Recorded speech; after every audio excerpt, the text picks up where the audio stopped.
Board সভাপতিকে নিয়ে নাজমুল আবেদীন ফাহিমের বিস্ফোরক মন্তব্য। রবিবার দুপুর থেকে দেশের ক্রিকেটে বাংলাদেশ ক্রিকেট বোর্ড সভাপতি ফারুক আহমেদ ও পরিচালক নাজমুল আবেদীন ফাহিমের দ্বন্দ্ব নিয়ে আলোচনা ও সমালোচনা। তবে ঘটনার সত্যতা নিশ্চিত করতে পারছিলেন না কেউ। অবশেষে নাজমুল আবেদীন নিজেই জানালেন তার সাথে বিসিবির সভাপতির দুর্ব্যবহারের কথা। ফাহিম বলেন, বোর্ড প্রেসিডেন্ট একটা কমেন্ট করেছেন আমার ব্যাপারে, যেটা শুনে আমি খুব অবাক হয়েছিলাম। স্বাভাবিকভাবে আমি আশা করিনি এমন একটা কমেন্ট, এবং সেটা অনেকগুলো মানুষের সামনেই। সেখানে মন্ত্রণালয়ের মানুষ ছিলেন, অন্যান্য বোর্ড ডিরেক্টররাও ছিলেন। শুধু তাই নয়, ফারুক আহমেদ পরিচালকদের কতটা কাজ করতে দিতে চান সেটা নিয়েও প্রশ্ন তুলেছেন ফাহিম। বিসিবির এই পরিচালক স্বাধীনভাবে কাজ করতে না পারলে পদত্যাগ করার ইঙ্গিতও দিয়েছেন।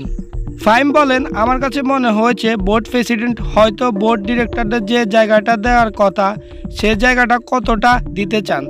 আমি যদি বোর্ডে থাকি আমাকে কাজ করতে হবে, যদি কাজ করতে না পারি তাহলে বাইরে থাকাই ভালো।